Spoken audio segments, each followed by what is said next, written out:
ऐसे दीन हम तक नहीं पहुंचा। आप शाबे अबी तालिब की सख्तियां देखें तो कसम खुदा की आज भी रोना आ जाया करता है। 3 साल मेरे मुस्तफ़ा ने उस घाटी के अंदर गुजारे जो जनाब अबू तालिब की मिल्कियत की घाटी थी। आप अपने साथियों को लेकर के शाबे अबी तालिब में गए और कुरैश के दुश्मनी का आलम यह था मक्के वालों का कि वो जो भी चीज बाहर से आती थी कोई भी चीज मुस्तफ़ा के चाहने वालों तक पहुंचने नहीं दी जाती है, उनसे पहले पहले खरीद ली जाती है। अब फाकों का आलम यह है बच्चे माओं की गोद में तड़पने लगे हैं, माओं की गोद में बिलकने लगे, मगर माएँ भी कैसी माएँ थी, अपने बच्चों को सीने से लगा के कहती थी शहजादो रोना मत वरना मुस्तफा के दुश्मनों को खुशी मिल जाएगी। वो बच्चे ऐसे थे जब माओ ने थपकी दे के कहा था कि दुश्मनों को मुस्कुराहट नहीं देनी है, हम नबी के साथ खड़े गए, कोई हमारे नबी पे हंसने ना पाए। खुदा की कसम 6-6 साल के बच्चों ने अपनी आवाजों को गलों में दबा दिया था। कोशिश करेंगे हम अपनी दारों को मजबूत करेंगे इंशाअल्लाह। दीन इतना सस्ता नहीं है, बहुत मुश्किल से दीन हम तक पहुंचा है, बहुत मुश्किल से। इसके लिए मशक्कतें उठाई गई हैं, इसके लिए दुश्वारियां उठाई गई हैं, तब जाके दीन हम तक पहुंचा है। मैं एक बात कहता हूं, इस्लाम तेरी नफ्ज न डूबेगी हश्र तक, तेरी रगों में खून है ज़हरा के लाल का। दीन इतना सस्ता नहीं जितना समझ रखा है हमने।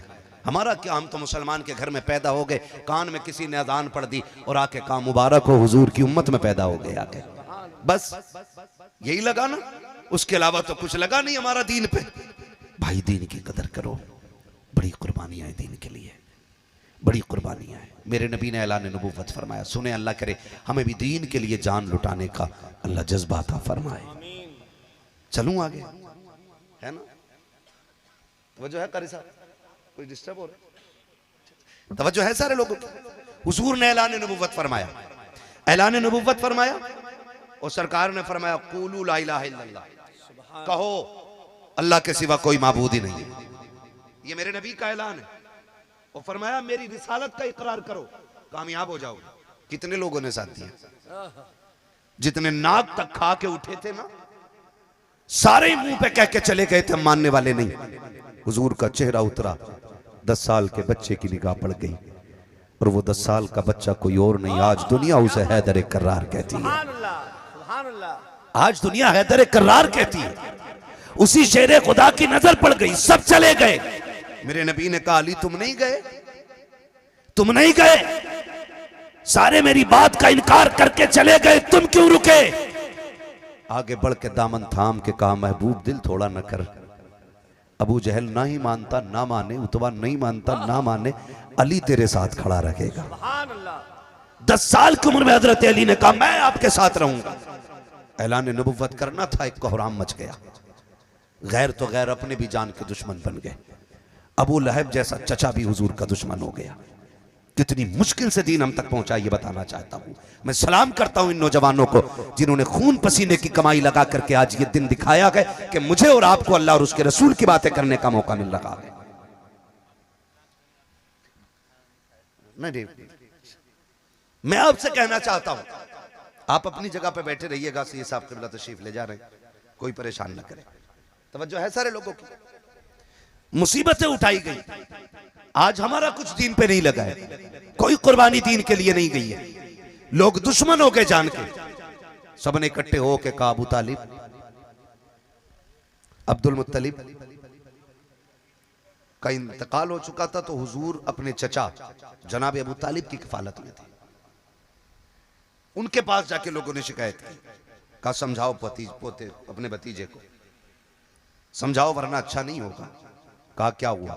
कहा वो हमारे खुदाओं को बुरा कह रहा है। चचा ने बुलाया, भतीजे बात क्या है? हुजूर ने बात रखी, कहा ये लोग आए थे, कह रहे थे जो मांगोगे दिया जाएगा। मेरे नबी ने क्या कहा? मेरे आका का जवाब सुने, अल्लाह करे ये दिल में बात उतर जाए। कहा चचा अगर ये मेरे एक हाथ पे सूरज रख दे और दूसरे हाथ पे चांद रख दे और फिर मुझसे कहें दीन की तबलीग छोड़ दे, हुजूर कहते मैं चांद सूरज छोड़ दूंगा, मगर हुजूर कहते मैं दीन की तबलीग करना नहीं छोड़ूंगा। सुभान अल्लाह, सुभान अल्लाह। ये मेरे नबी का जवाब। और फिर उसके बाद जब ये जवाब मिल गया, जलील हो गए, आके हुजूर के चचा से कहा कि हम जान ले लेंगे इनकी। मेरे नबी के चचा ने क्या कहा?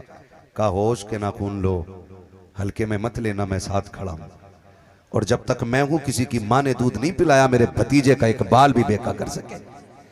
तो रुसवाइयां उठानी पड़ी, फिर क्या हुआ, फिर मुस्तफा के साथ बाइकाट का इन्होंने प्लान किया। सोशल बाइकाट आका का किया गया, तहरीर तैयार की गई और तहरीर ऐसी तैयार की गई कि इनके साथ ना कोई बात करेगा, ना कोई बैठेगा, ना कोई बोलेगा, ना इनसे शादी करेगा, ना इनके साथ लेन देन रखेगा, ना इनके यहाँ पे आना जाना रखेगा। आज के बाद ना ये हमारे ना हम इनके। जब ये बाइकाट का ऐलान हुआ ना तो फिर हुजूर के चचा ने पूरे कुरैश को इकट्ठा किया, कहा कि मांग रहे हैं कि अपना भतीजा हमें दो, हम उसे कत्ल करेंगे। मेरा फैसला यह है कि मैं अपनी जान दे दूंगा, भतीजे पर आंच नहीं आने दूंगा। तो कुरैश वाले जिन्होंने अभी कलमा भी नहीं पढ़ा था कहने लगे हम तैयार हैं। हुजूर का साथ खानदान कुरैश ने दिया। अबू लहब के अलावा सारे शाबे अबी तालिब में गए। आज मैं सबसे पूछना चाहता हूं, जरा दिल पे हाथ रख के बताइए, ये शाबे अबी तालिब की कंडीशन क्या थी? शाबे अबी तालिब की कंडीशन ये है कि भूख प्यास इतनी थी कि अगर चमड़ा भी रोड पे मिल जाता था तो मुस्तफा के साथ देने वाले लोग उसे उबाल के, जला के, भून के, मसाला बना के, पानी में पका के चमड़े भी खा जाया करते थे। आज कितने वक्त की रोटियां हमारे घरों में, 6 टाइम खाने वाले भी आज दीन के बारे में नहीं सोच रहे। हज करके आ गए तो बस सोच बैठे अब तो हम जन्नती हो गए, अब कुछ करना है ही नहीं। हाँ जी, अगर 5 टाइम नमाज पढ़ने लगे हो गई दीन की जिम्मेदारी पूरी। ऐसे दीन हम तक नहीं पहुंचा। आप शाबे अबी तालिब की सख्तियां देखें तो कसम खुदा की आज भी रोना आ जाया करता है। 3 साल मेरे मुस्तफा ने उस घाटी के अंदर गुजारे जो जनाब अबू तालिब की मिल्कियत की घाटी थी। आप अपने साथियों को लेकर के शाबे अबी तालिब में गए और कुरैश के दुश्मनी का आलम यह था मक्के वालों का कि वो जो भी चीज बाहर से आती थी, कोई भी चीज मुस्तफा के चाहने वालों तक पहुंचने नहीं दी जाती है, उनसे पहले पहले खरीद ली जाती है। अब फाकों का आलम यह है, बच्चे माओ की गोद में तड़पने लगे हैं, माओ की गोद में बिलकने लगे। मगर माए भी कैसी माए थी, अपने बच्चों को सीने से लगा के कहती थी शहजादो रोना मत वरना मुस्तफा के दुश्मनों को खुशी मिल जाएगी। वो बच्चे ऐसे थे जब माओ ने थपकी दे के कहा था कि दुश्मनों को मुस्कुराहट नहीं देनी है, हम नबी के साथ खड़े गए, कोई हमारे नबी पे हंसने ना पाए। खुदा की कसम 6-6 साल के बच्चों ने अपनी आवाजों को गलों में दबा दिया था लेकिन दुश्मन के कानों तक नहीं जाने दिया था। आज मैं पूछना चाहता हूं, 8 वक्त खाने के बाद हमें कुरान का ख्याल कितना आता है, हमें मकातिब का ख्याल कितना आता है, हमें मदरसों की फिक्र कितनी होती है,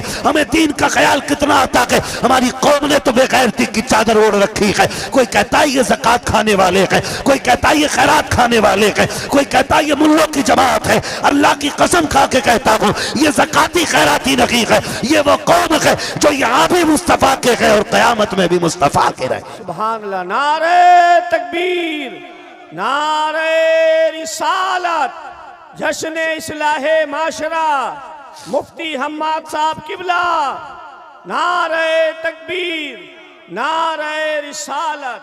बदलो अपने रवैये और दीन की खिदमत का जज्बा पैदा करो। दीन की खिदमत कैसे होनी है, दीन की खिदमत कैसे होनी है, इस चीज के बारे में हम ज्यादातर सोचा करें। दीन ऐसे हम तक नहीं पहुंचा है, दीन हम तक बहुत मुश्किलों में पहुंचा है। आका करीम सल्लल्लाहु ताला अलैहि वसल्लम की जो पहली ज़ौजा हैं, सुभान अल्लाह, जिनको मोहसिन इस्लाम कहा जाता है, नाम हज़रत खदीजतुल कुबरा रज़ी अल्लाह ताला अन्हा। उनके नाम पे बोल दो सुभान अल्लाह। सुभान अल्लाह। उनके नाम पे भी जो ना बोले मैं आज बद्दुआ करूंगा, उसकी जबान बोलने का हक ही नहीं रखती है जो सैयदा खदीजा के नाम पे ना बोले। सुभान अल्लाह। इसलिए कि ये वो जात है जिसका इस्लाम पे एहसान है।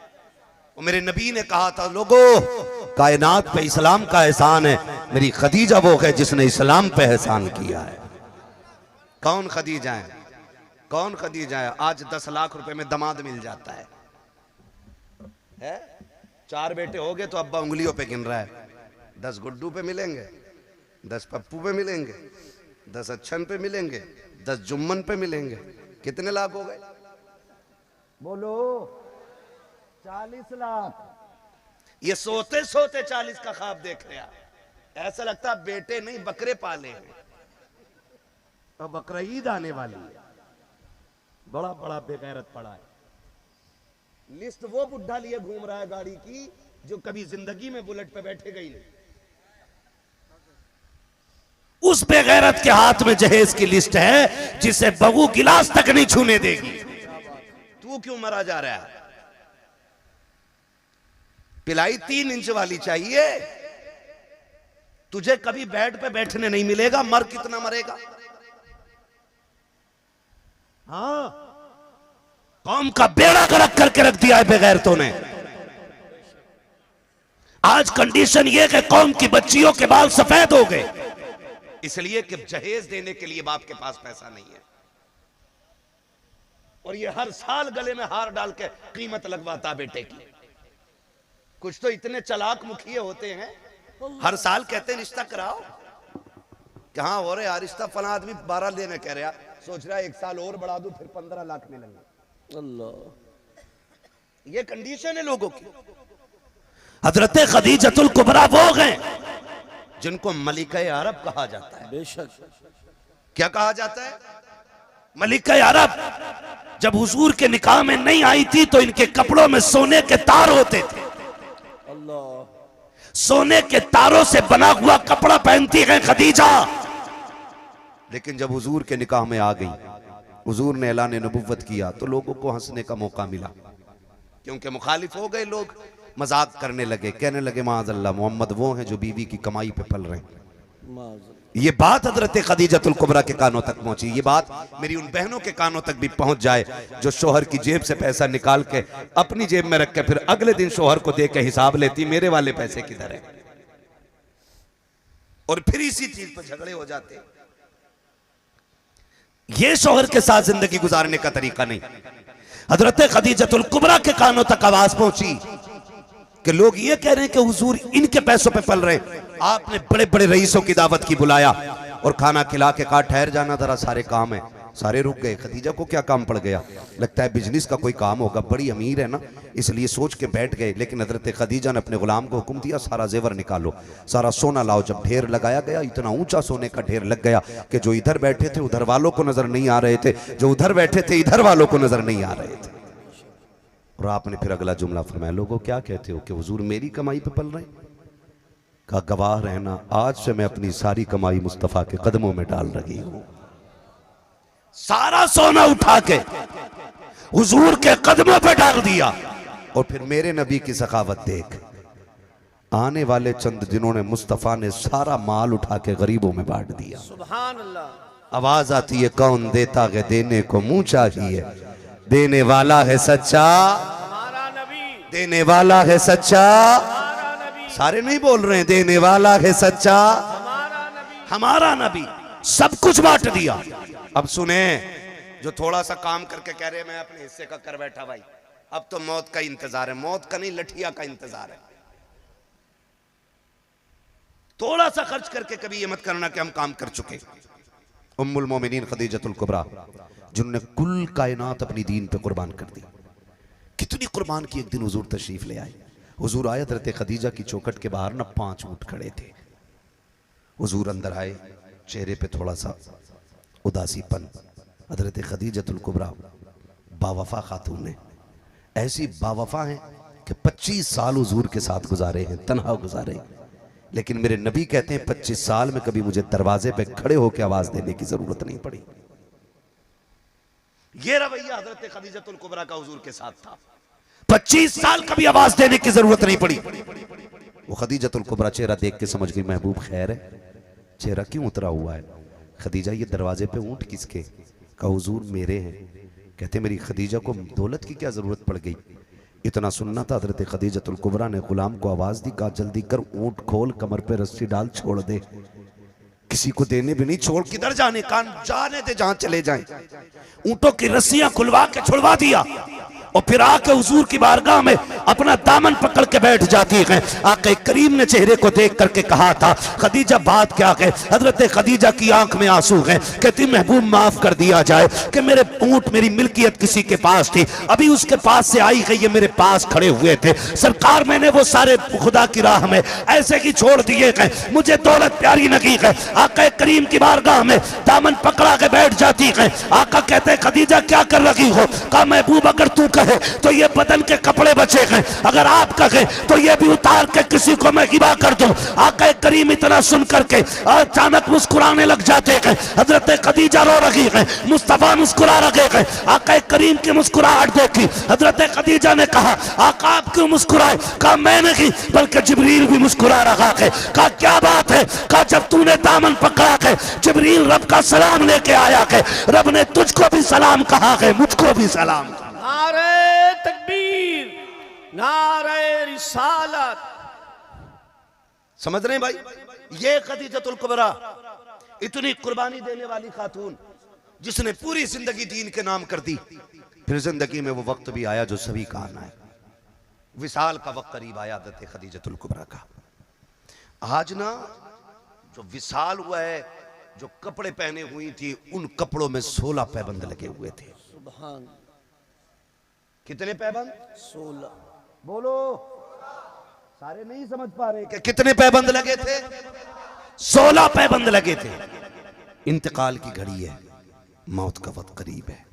और याद रखें जब किसी का इंतकाल होता है, माँ हो या बाप हो, तो सबसे ज्यादा ख्याल छोटे बच्चे का आया करता है। सबसे ज्यादा ख्याल छोटे बच्चे का आया करता है। होता क्या है, माँ इंतकाल करने लगती है ना तो सारे बेटों को बुलाती है, उमर, इरफान, अरमान, अरकान, आओ बच्चों, सबको बुला के पास बैठा के कहती। फिर छोटा बच्चा जो होता, बेटी हो या बेटा, उसका हाथ पकड़ के बच्चों के हाथ में देख के कहती मैं जा रही हूं, मेरे छोटे बच्चे का ख्याल सारे मिलकर रखना। ये माँ का दिल होता है। हजरत खदीजतुल कुबरा के विसाल का वक्त आया ना, सुना बहुत गौर से, विसाल का वक्त आया ना, आपने आवाज दी या फातिमा, या फातिमा, क्योंकि सैयदा कायनात सबसे छोटी बेटी हजरत खदीजतुल कुबरा की है। हजरत खदीजतुल कुबरा ने हजरत फातिमा को आवाज दिया, या फातिमा। लब्बैक क्या उम्मी, अम्मी मैं हाजिर हूं, क्या हुक्म है? हाँ मेरी बेटी, मेरे करीब आ।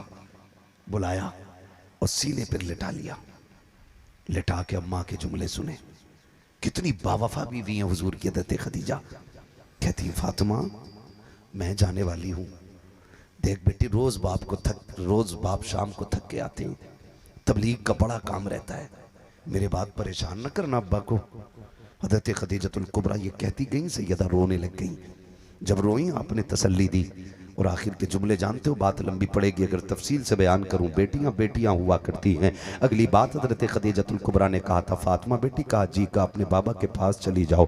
अम्मी किस लिए? कहा उनसे जाके कह दो मेरा इंतकाल होना तो मुजम्मिल वाली चादर में कफन दे दिया जाए। जैसी इतनी बात सुनी हजरत खातून जन्नत ने आंख में आंसू आ गए। अम्मी जाने की बात ना करें, मैं सबसे छोटी हूँ, मेरी तरबियत आपने करनी है, मुझे प्यार आपने देना है, मैं आपके साथ रहती हूँ, आपके बगैर रहने का तसव्वुर तक नहीं है। कहा बेटी वक्त कम है, जल्दी जाओ। खातून जन्नत उठी है, सरकार कमरे के बाहर है, आका करीम के पास रोती हुई गई। मेरे नबी ने बेटी की आंख में आंसू देखे, सरकार ने घुटने जमीन पे रखे, बाजू फैलाए, फातिमा खैर तो है?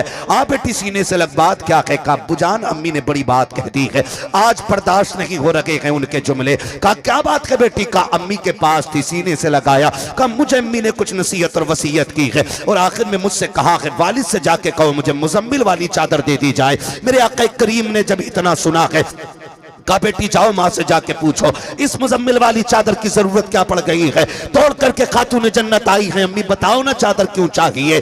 तब हजरत खदीजा का जवाब सुनना, कहती बेटी जाओ जाके कह देना खदीजा की पूरी जिंदगी इस्लाम पे गुजर गई है, पूरी जिंदगी दीन की खिदमत में गुजरी है, महबूब जो था वो सारा दीन पे दे दिया है, लेकिन जिसके लिए कुर्बान किया था वो बड़ा बेनियाज है। कहीं ऐसा ना हो मेरी दौलत मेरे मुंह पे मार दी जाए, मेरी सारी जायदाद मेरे मुंह पे मार के अल्लाह कहे मुझे तेरा खर्च पसंद नहीं था, मुझे डर लग रहा है कब्र में जा रही हूँ। ए फातिमा मैं ये चाहती हूँ कि जब मैं कब्र में जाऊं तो मुजम्मिल वाली चादर मेरे साथ हो, और अगर फरिश्ते पूछे किसकी नौकरी करके आई है तो मैं मुस्तफा का नाम लूंगी, और अगर जमानत के तौर पे पूछेंगे तो मैं चादर दिखा के कहूंगी और लोगों उसका प्यार भी लेके आई हूँ, उसकी चादर भी साथ लेके आई।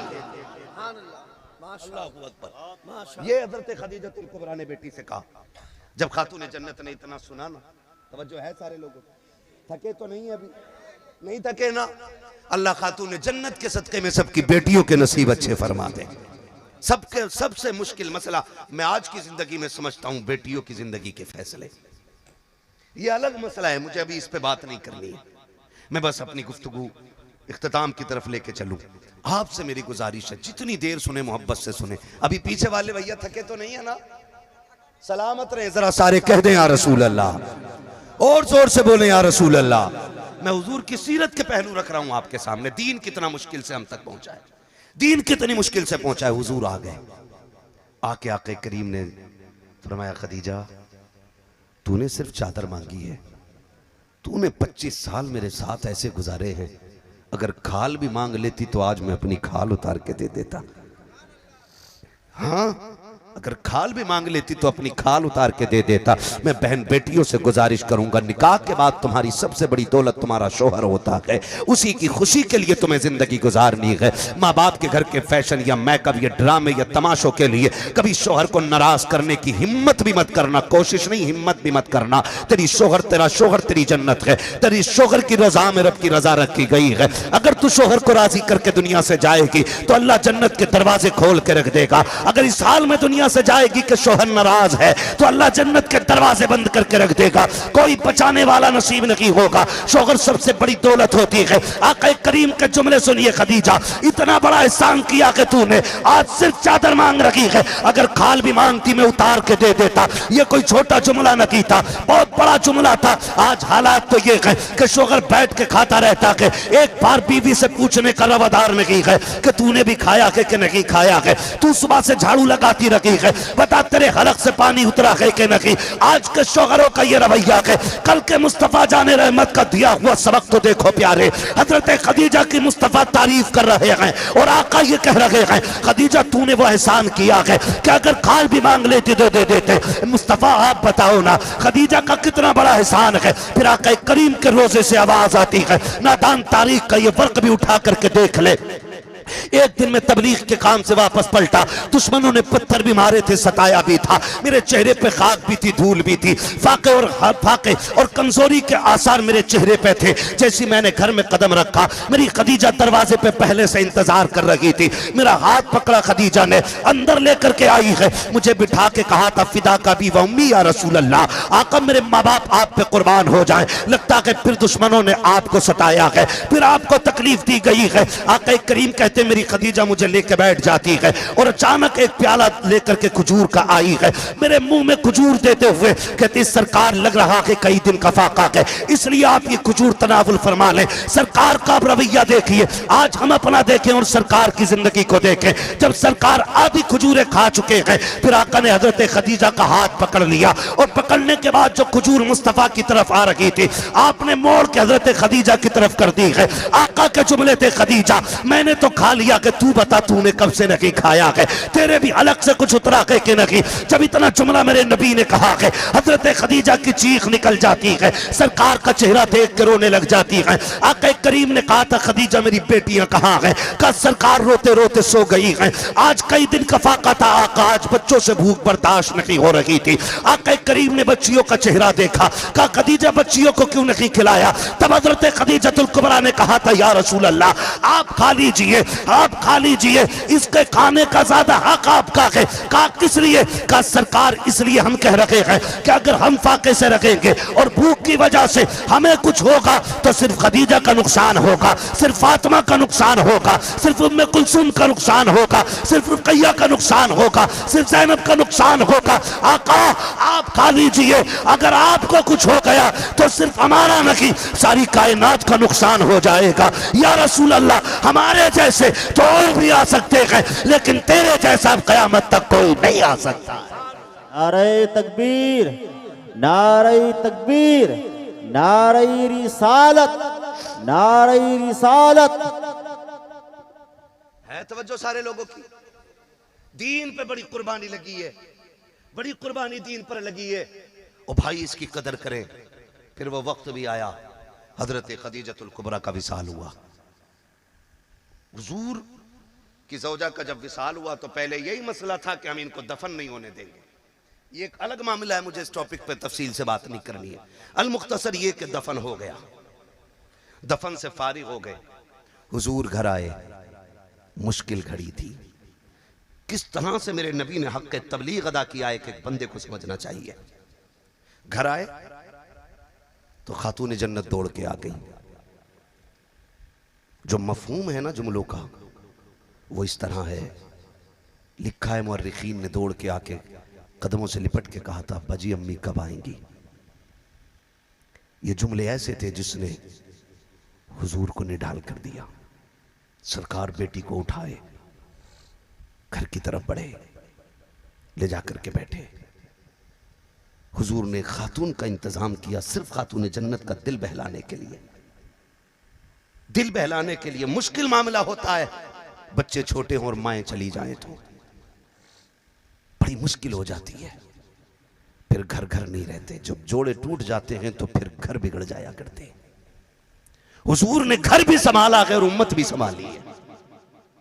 बच्चों को भी कभी महरूम नहीं रखा और उम्मत को भी महरूम नहीं रखा। हुजूर ने दोनों काम किए। आक़ा करीम खातून जन्नत को लेकर बैठ गए। रात को उठ जाती थी ना तो वालिदा को तलाश करती थी। हुजूर खातून जन्नत की वजह से शाम तक घर आया करते थे, क्योंकि दिन भर तो आप बातों में या खातून के साथ रह के काट लेती थी, लेकिन खातून जन्नत से रात मुश्किल से कटती थी। मां की आदत थी, मुश्किल से वक्त कटता था, हुजूर शाम तक आ जाते थे। जानते हो, फिर हुजूर ने बेटी से कहा, बेटी सब्र करना, मुझे दीन का काम करना है, मैं कुछ दिन के लिए तबलीग के लिए जा रहा हूं। खातून जन्नत से समझा के, उस वक्त हजरत सैयदा कायनात की उम्र शरीफ तकरीबन 6 या 7 बरस थी। 6 या 7 बरस थी। हुजूर तसल्ली दे के घर से निकल गए। आप जानते हो एक बात, जो परदेश रहते हैं वो मेरी बात की तायीद करेंगे। हम लोग घर से निकलने लगते हैं ना तो सबको समझा लेते हैं, लेकिन बेटियां नहीं समझाई जाती। बेटियां नहीं समझाई जाती, वो राजी नहीं होती हैं आप कहीं भी जाओ, वो इजाजत नहीं देती हैं आपको कहीं जाने के लिए। और आप परदेश चले जाओ, बेटियां घर रह जाएं, कोई दिन ऐसा नहीं होता जिस दिन वो याद करके आपको बुलाती ना हो। परदेश में रहने वालों से पूछो बेटियां किस तरह आवाज देती हैं। हुजूर कहते, फातिमा जा रहा हूं बेटी, परेशान न करना किसी को। हुजूर निकल गए। कहां गए जानते हो? जानते हो कहां गए? ताइफ। मुअर्रिखीन ने लिखा 3 दिन सरकार ने ताइफ में तबलीग की। हाजी हम आए तो ये गले में हार भी डाले गए, फूल भी बरसाए गए, नारे भी लगाए गए। आज जब हुजूर दीन और कुरान लेकर के ताइफ में गए थे तो होना तो ये था कि उनके कदमों में पलकें बिछाई जाती। पलकें तो बड़ी बात है, लोगों ने पत्थरों से इस्तकबाल किया था। 3 दिन सरकार ताइफ में तबलीग करते रह गए और भूख प्यास की शिद्दत के साथ आपने तबलीग की है 3 दिन तक। 3 दिन के बाद पलटे, जो वापस आए, क्या कंडीशन थी ये सारे उलमा जानते हैं। आका करीम फरमाते हैं कि जिस्म में कोई जगह ऐसी नहीं थी जहां पे खून के निशान मौजूद नहीं थे। इस मुसीबत से सरकार गुजरे गए। और जब हजरत आयशा सिद्दीका ने कहा था, या रसूल अल्लाह, तबलीग का कोई मुश्किल दिन है जो आज तक याद हो? तब मेरे नबी ने कहा था, हाँ आयशा, आज तक ताइफ की वो मुश्किलें मुझे याद आती हैं, आज भी मैं रो देता हूँ। ये सरकार का फरमान था कि आज भी ताइफ के पत्थर याद आते हैं जो सितम मुझ पे किया गया था। लेकिन मैं कुछ और बताना चाहता हूँ। सरकार लहूलहान होकर के घर आ रखे हैं। आज तुझे बताऊं कि दीन कैसे फैला है, कितनी मुश्किल से दीन हम तक पहुंचा है। एक एक बच्चे से लेकर जवान तक, और जवान से लेकर के सफेद दाढ़ी तक, सफेद दाढ़ी से लेकर के आखिरी दिन तक, कयामत तक के लिए ये बात अपने दिलों पे नोट कर लेना। दीन इतना सस्ता नहीं है जितना समझ रखा गया है। दीन बड़ा मुश्किल है। जब सरकार शाम को आए हैं, हजरत सैयदा कायनात, सैयदा तैयबा ताहिरा, आबिदा जाहिदा नकिया तकिया रकिया जाकिया, हजरत सैयदा फातिमा ज़हरा, आप दरवाजे पे बाप का इंतजार कर रही हैं। इधर सूरज छुप रहा है, उधर नबुव्वत का सूरज नमूदार हो रहा है। जैसी हजरत फातिमा ने बाप को आते देखा है, दौड़े लग गई हैं, दौड़ के जाकर के बाप के दामन से लिपट गई। लेकिन क्या देखती हैं? बाप के कपड़ों पर लहू लहू है, चेहरे पर खून है, बदन पे खून है। देखा तो बेटी बेटी हुआ करती है। बाप का दुख बेटियों से बर्दाश्त नहीं होता है। मैं आपसे कहना चाहता हूँ, आप अल्लाह से बेटे मांगते हो, मांगो हक है आपका, इसलिए कि बेटे जायदाद के वारिस होते हैं, बेटे बुढ़ापे का सहारा होते हैं, बेटों से नस्ल चला करती है। लेकिन आपसे कहना चाहता हूँ, अगर सिर्फ बेटे हो तो रो के बेटियां भी मांग लिया करो, झोली फैला के बेटी मांगना, इसलिए कि बेटे जायदाद के वारिस होते हैं, बेटियां बाप के प्यार की वारिस हुआ करती हैं। बेटे दौलत बांटते हैं, बेटियां बाप की दुख बांटा करती हैं। हजरत सैयदा कायनात खातून जन्नत दौड़ गई और बाप का दामन पकड़ा, पकड़ के लाई, बैठ गई, रोने लग गई। आपने ना जख्म साफ किए, जख्म साफ करते जा रहे। सोच जरा यार, सोच जरा क्या कंडीशन रही होगी, क्या हालत रही होगी उस वक्त, कितना दर्द था, कोई अपना था ही नहीं। सबसे बड़ी ताकत सरकार की हज़रत खदीजतुल कुबरा से थी और हुजूर के चचा के ज़रिए थी। अब सारे इंतकाल कर गए, अब तो सारे कब्रिस्तान जा चुके हैं, अब तो कोई मसला ही नहीं रह गया, हुजूर भी अकेले पड़ गए। खातून जन्नत को देखो आप, खातून जन्नत को देखो, आई एक एक ज़ख्म साफ़ किया और ज़ख्म साफ़ करके कहने लगी, अब्बा एक बात पूछूं? कहा बेटी कहो। कहा कि क्या हमारा दीन सच्चा नहीं है? हुजूर कहते हैं सच्चा है ना, हमारा खुदा सच्चा नहीं है? हाँ सच्चा है ना बेटी, हमारा कुरान भी सच्चा। हाँ बेटी हमारा कुरान भी सच्चा। आप भी सच्चे रसूल हो? कहा हाँ। कहा फिर छोटी सी इजाज़त दे दो। कहा कौन सी? कहा आज मुझे नीली छत वाले रब से आज एक एतराज़, आज एक सवाल करना है। जब इतनी बात बेटी ने कही ना तो हुजूर ने बेटी का चेहरा देखा, रो दिए। सरकार फातिमा क्या बात करोगी? कहा अपने रब से पूछूंगी, मालिक तू बताना, जब मेरा बाप सच्चा है तो लोग पत्थर क्यों मारा करते हैं, जब ये कुरान पढ़ता है तो लोग रास्ते में कांटे क्यों बिछाते हैं? मैं अपने रब से पूछूंगी अगर तेरा कुरान सच्चा है तो लोग मेरे बाप को दुख क्यों देते हैं? जब इतनी बात कही मुस्तफ़ा ने बेटी की ज़बान होठों पे हाथ रख दिया। कहा फातिमा कुछ न कह देना, रब की बारगाह में कोई शिकवा ना कर देना मेरी बेटी, कोई जुमला ना कह देना। अब्बा मुझे दर्द है, मैं अपने बाप को रोज लहूलहान देखती हूँ, कहीं ना कहीं जख्म लगा होता है, आज कहने देना। कहा ना बेटी कुछ ना कहना, मैंने रब से सौदा किया हुआ है, रब से सौदा किया हुआ है। बाबा जी कौन सा सौदा? कहा दुनिया काफिरों ने अपने ऐश के लिए, अपने ऐश के लिए दुनिया खरीदी है, मैंने दुखों के बदले में जन्नत खरीदी है। अब्बा उसका क्या फायदा? का कयामत में जब उम्मत पुल सिरात से गुजरेगी और गुनाहगार कट के गिरेंगे, मैं तब कहूंगा अल्लाह मुझे ताइफ के पत्थरों के बदले में मेरी गुनाहगार उम्मत को जन्नत का परवाना अता फरमा। नारे तकबीर, नारे रिसालत। तुम्हारे ही लिए था ये गुनाहगारों सियाकारों, ये शब भर जागना और रात भर रोना मोहम्मद का, सारा हमारे ही लिए था। अल्लाह इन जवानों को सलामत रखे, जिन जवानों में दीन की ये फिक्र बेदार हुई है कि इन्होंने ये महफिल सजाई है और इस महफिल के जरिए आप तक पैगाम ये पहुंच रहा है कि हमें दीन की कदर करनी है। इंशाअल्लाह करेंगे, इंशाअल्लाह। इतने थके दिल से बोलेंगे तो मैं फिर थक जाऊंगा, है ना? नहीं करेंगे कदर इंशाअल्लाह, और अपने इदारों को मजबूत करेंगे इंशाअल्लाह, अपने उलमा को मजबूत करेंगे इंशाअल्लाह। दीन इतना मजबूत कर दो, इतना मजबूत कर दो कि हमारे बच्चे अगर मकतब में पढ़ चुके हैं तो फिर किसी यूनिवर्सिटी में भी चले जाएं तो ये मुर्तद और बेदीन ना हो सके। इनके 6 साल की उम्र में याद कराए गए कलमे इन्हें हर जगह बहकने से बचाएं, और मदरसे के उस मकतब के एक उस्ताद ने जो दीन की समझ दी थी वो समझ इनकी रूहों के अंदर पैवस्त हो जाए, और ऐसी पैवस्त हो जाए कि दुनिया खरीदना चाहे तो खरीद ना सके। अगर कोई लालच भी दे तो ये बच्चे खुल के कहें कि हमें दौलत का लालच ना दे, हम तो मदीने वाले के नाम पे बचपन में बिक के आ रहे हैं। करेंगे इंशाअल्लाह ऐसा। अपने इदारों को मजबूत करें, अपनी आने वाली नस्ल को मजबूत करें, और आखिरी बात यह है कि शादियां आसान कर लें। करेंगे इंशाअल्लाह। कितने लोग जन्नत में जाने की तमन्ना रखते हैं? सारे ही रखते हैं माशाअल्लाह। हुजूर की ये दी हुई तालीम है कि अल्लाह से जब भी हाथ उठा के मांगो तो जन्नत जरूर मांगना। हाँ, मैं ये नहीं कहूंगा ये मुंह और मसूर की दाल, मैं ये नहीं कहूंगा। मैं जानता हूं मेरे आका ने फरमाया शफाअती ली अहलिल कबाइरी मिन उम्मती, मेरी शफाअत है ही मेरी उम्मत के बड़े बड़े गुनाहगारों के लिए है। वो आला हज़रत ने क्या कहा? कर्ज लेती है गुनाह परहेजगारी वाह वाह, है ना? तो वो मंजर भी आप मैदान क़यामत में देखेंगे कि नेक लोग कहेंगे काश थोड़े से गुनाह अपने पास भी होते ताकि हमें भी हुजूर की शफाअत की खुशखबरी मिल जाती। तो मैं ये नहीं कहूंगा हाँ हम गुनाहगार हैं, हम तस्लीम करते हैं, इससे कोई इनहराफ नहीं कि हम साहब हम कोई दूध के दूल्हे, हम गुनहगार हैं, लेकिन मालिक तेरे महबूब के नाम लेवाएं, तेरे महबूब के उम्मती हैं, तेरे महबूब के उम्मती हैं, और जो उनका हो जाता है फिर वो तेरा हो जाता है।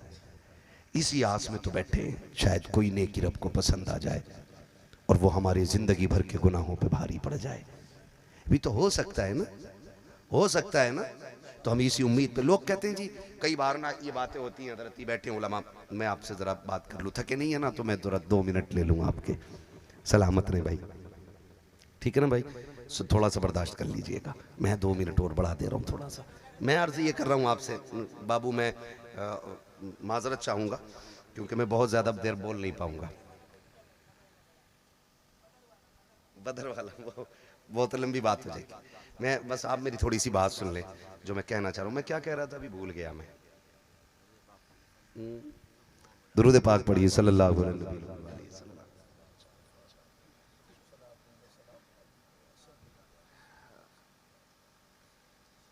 ये भी होता है ना कि लोग जलसों में आके ये कहते हैं जी ये जो पट्टे डाले बैठे हैं आज कितने बड़े इमाम बनना है ना, आज सारा ठेका जन्नत का इन्होंने ही ले रखा है, इनमें से कोई मस्जिद में गया, इनमें तो कोई ऐसा है, इनमें तो कोई वैसा है। मेरा एक सवाल है, हम जलसे इसलिए नहीं करते कि इसमें सारे नेक आके बैठे, हम जलसे इस नीयत से करते हैं कि अल्लाह जो गुनाहगार है उन्हें जलसे की बरकत से नेक बना दे, इसलिए होते। हो सकता है अल्लाह जलसे की कमेटी की निस्बत से इन्हें नेक बना दे, ये भी तो हो सकता। आप ये क्यों सोचते हैं कि नेक लोग ही कमेटी में आए, ये भी तो हो सकता कमेटी में आने के बाद अल्लाह नेक बना दे, उसके खजाने में कमी थोड़ी है।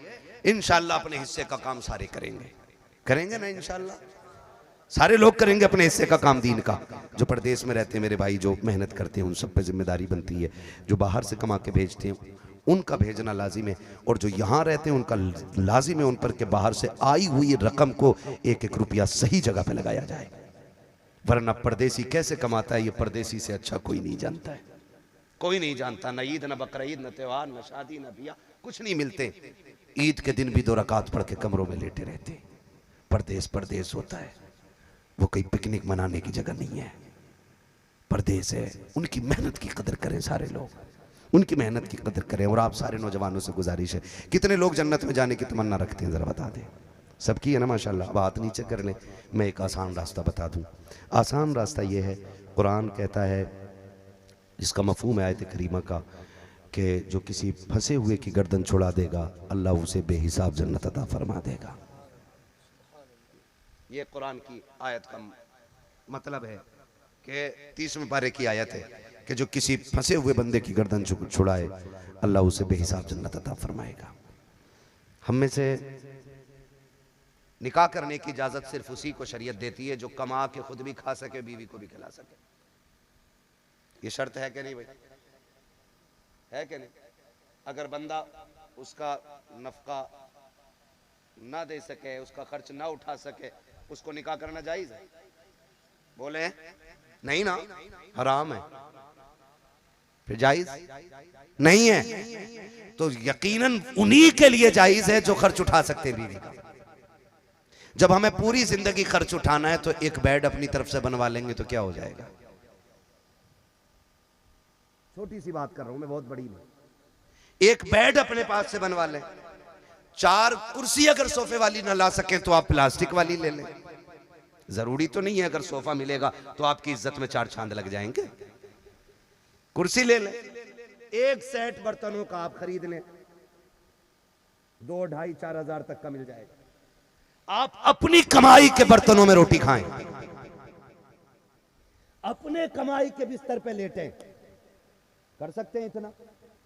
सामान रखने के लिए अलमारी कोई भी खरीद लेगा। जब इतना कर सकते हैं तो ऐसे बने कि फिर देखें कौन कमजोर बाप की बेटी है, फिर उसका बोझ हल्का करें। इज्जतदार लोगों को भेज के निकाह का पैगाम भेजें। अगर आपका रवैया लड़की वालों की समझ में आ जाए तो वो हां कर दें तो 4 मुअज्जज लोगों की मौजूदगी में निकाह करके तुम खाली हाथ किसी की बेटी को अपने घर ले आओ। वो घर बाद में आएगी, अल्लाह तेरा घर जन्नत में पहले बना डालेगा। कर सकते हैं ना इतना? इतना करें और फिर वादा करता हूं मैं इंशाअल्लाह, फिर कब्र में तुम बाद में पहुंचोगे, हुजूर कब्र को रोशन करने पहले तशरीफ ले आएंगे। और ये भी बात सुनने, जो डिमांड करके जहेज लेते हैं, वो जहेज नहीं, जहन्नम का ईंधन इकट्ठा कर रहे हैं। ये हराम है। पूछे इन उलमा से, मांग के सुई भी लेना हराम है। और जब मांग के बेड लिया है, मांग के मोटरसाइकिल ली है, मांग के सब कुछ लिया, तो जितने दिन उन पे बैठेगा खाएगा सारा ही हराम है। तो फिर किधर जाना? मौलवी से पूरी जिंदगी कब्र पे अजान पढ़वाता फिरिए। उस सोफे के लिए पूरी नहीं होंगी अजानें जो हराम का लेके रख लिया था घर में। आप नहीं जानते हो, जब बच्चियां जवान हो जाती हैं तो बाप पे क्या गुजरती है। आप नहीं जानते हो, जब किसी की तरफ से प्रेशर पड़ता है तो बाप पे क्या गुजरा करती है। खुदा की कसम, बेटियां कल भी बाप के कलेजे की ठंडक थी, आज भी बाप के कलेजे की ठंडक है। थोड़ा बहुत अगर बोझ बनी है तो बिगड़े हुए अमीरों की बुनियाद पे बनी है, जिनकी डिमांड कभी बुलेट से बजैरों से पजेरों से गाड़ियां ये बढ़ती चली गई। गरीब का जीना हराम हो गया है। आपसे गुजारिश करता हूं, अल्लाह ने दौलत दी है तो औकात में रखने के आदी बनिए। वो ऐसा कादिर मुतलक है, अगर तेरी दौलत की वजह से किसी गरीब की आंख में आंसू आ गया तो मिनट नहीं लगेंगे, वो तख्त से उठा के तख्ते पे डाल देगा और ऐसा तड़पाएगा कि कोई बचाने वाला नहीं मिलेगा। अगर तुम गरीब हो, किसी का सहारा बनोगे, किसी के तबस्सुम के सदक़े में अल्लाह तुम्हारी दौलत में तुम्हारे चार चांद लगा दे। नारे तकबीर, नारे रिसालत। करेंगे इंशाअल्लाह निकाह आसान। जितने लोग बैठे वादा करते हैं, पहले खासकर कवारे हाथ उठाए जिनकी शादी नहीं हुई है। डिमांड तो नहीं करेंगे ना इंशाअल्लाह। लड़की वाला अपनी मर्जी से बेटी को कुल कायनात दे दे, उस पे कोई एतराज नहीं, ठीक है ना? अब हाथ नीचे करें। और देने वालों से भी गुजारिश है, प्रधान जो भी दे बेटी को मुट्ठी बंद करके दे, चौक में मत रखना। तेरे अब्बा का हक नहीं है कि तू चौक में रख के तमाशा बना के दे। हाँ, इन बदमाशों की वजह से गरीब की बेटियों पे क्या गुजरती है इन खबीसों को मालूम नहीं है। रजाएंगे सजाएंगे, वॉशिंग मशीन कितने की? 26,000 वाली है। जो कपड़े के नीचे छुपा होता है उसे कहते हैं इसे भी देख लो भाई, ये रह गया। और शर्म कर, आग लगने में देर नहीं लगती है, देर नहीं लगती है। कहीं ऐसा ना हो कि ये घर तक ना पहुंचे और इस जहेज में आग लग जाए। डरो अल्लाह से, निकाह आसान करो। नौजवानों, मरना है। जवानी 30 से 35 साल रहनी है, इससे ज्यादा नहीं रहनी है। 30 से 35 साल जवानी के रंग है, इसमें जो चाहो कर लो, जो चाहो कर लो। तो क्यों ना ऐसा करें कि इन 35 साल के अंदर हम ऐसा करेंगे कि जब जनाजे में लेट के निकलेंगे, लोग पूछेंगे किसका जनाजा है, तो कोई कहे न कहे हमारे कफन से आवाज आती हो, लहद में इश्क रुखे शह का दाग लेके चले, अंधेरी रात सुनी थी चराग लेके चले, तेरे गुलामों का नक्शे कदम है रागे खुदा, वो क्या भटक सके जो ये सुराग लेके चले। करेंगे इंशाअल्लाह जिंदगी इतनी खूबसूरत। उम्मीद है जिन बच्चों की कम उम्री का आलम ये इतना बड़ा जलसा किया है, आने वाले दौर के इंशाअल्लाह ये वो मजबूत इस्लाम के सतून बनेंगे कि इसी बस्ती में गरीबों के निकाह का भी इंतजाम होगा और फाका करने वाले बच्चियों की रोजी का भी इंतजाम होगा। जो बच्चियां दीन सीखना चाहती हैं उन्हें अपनी कमाई से दीन सिखाइए, जो बच्चियां शरीयत हासिल करना चाहती हैं उनके खर्चे उठा के उन्हें पढ़ाइए, इसलिए कि जो पैसा कमा के खा लोगे वो गंदगी बन जाता है, जो किसी की जरूरत पे लग जाता है वो जन्नत का टिकट बना दिया जाता है। लगाएंगे इंशाअल्लाह ऐसी जगह पैसा, करते वादा इंशाअल्लाह। सारे भाई वादा करें इंशाअल्लाह। आइंदा मुझे बुलाओगे? बुलाओगे? आखिरी बार तो नहीं बुलाया, कोई बात नहीं, मैं ना भी आऊं, कोई भी आए तो इतनी खुशखबरी मिलनी चाहिए सुनने को कि इस इदारे की तालीम मजबूत हो गई है।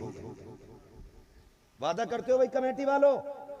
ये कमेटी खाली जलसे की नहीं रहनी चाहिए, ये हुजूर की उम्मत वाली कमेटी बननी चाहिए।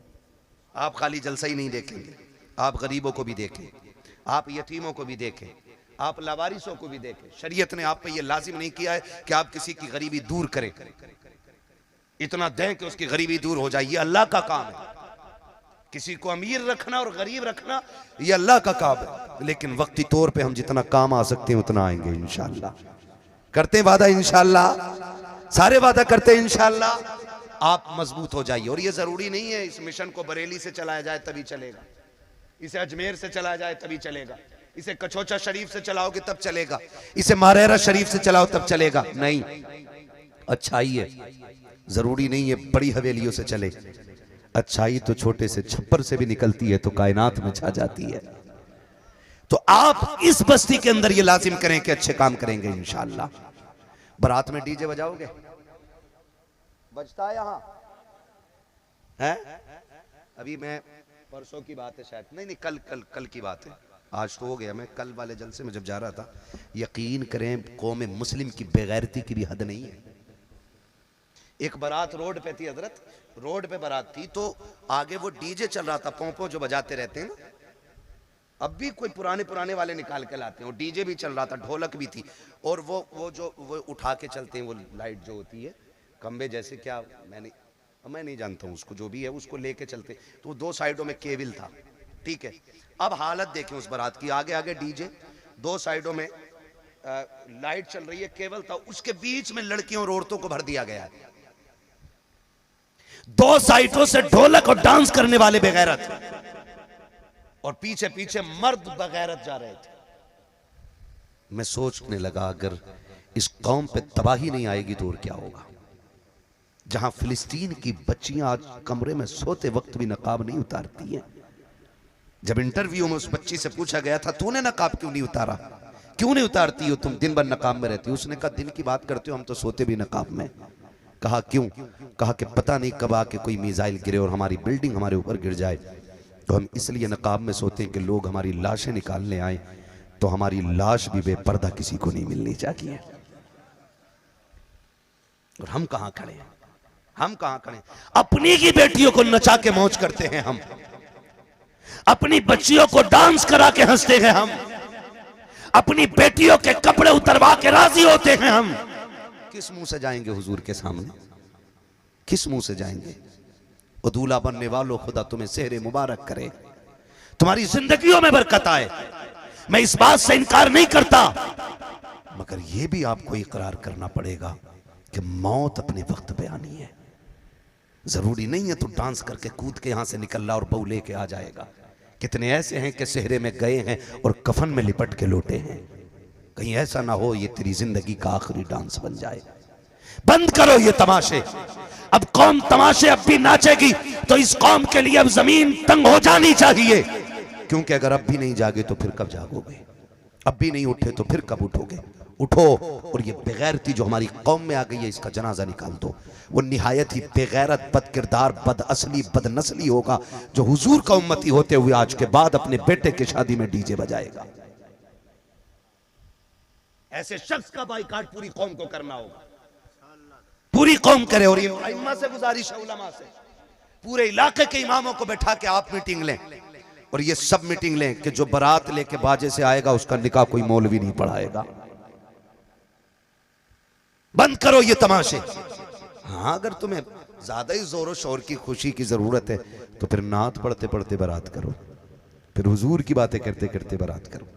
आओ, इज्जत से किसी का बोझ न बनो। और क्या करें, बारात का तो इस्लाम में तसव्वुर ही नहीं था। 250, 300, 300, 500 नमक का पानी पी के जा रहे हैं खाने के लिए। एक हंगामा महशर हो तो भूलूं उसको, सैकड़ों बातों का रह रह के ख्याल आता है। बारात कम से कम कर दो, खत्म तो नहीं होगी मैं भी जानता हूं, लेकिन कम तो हो सकती है ना। इंशाअल्लाह कम करेंगे इंशाअल्लाह, ताकि बेटी वाले का बोझ कम से कम हो सके, ताकि बेटियां फख्र से कह सकें शुक्र है हमें हुजूर की उम्मत में पैदा किया गया है। जहां बेटियां बोझ नहीं होती, बेटियां बाप के सीने का जोर होती हैं, बाप के सर का ताज हुआ करती हैं। ये जिम्मेदारी हर मेरे भाई की है। फरमाया गया या अय्युहल्लज़ीना आमनू उदखुलू फिस्सिल्मि काफ़ा, ऐ ईमान वालों पूरे पूरे इस्लाम में दाखिल हो जाओ। उम्मीद करता हूँ मैंने जितना पैगाम दिया उस पर अमल किया जाएगा इंशाअल्लाह। मैंने पहला पैगाम ये दिया था, अपने मकतब को मजबूत करेंगे इंशाअल्लाह, चलाएंगे मदरसा इंशाअल्लाह। इसका फ़ायदा जानते हो, इसका फ़ायदा क्या है?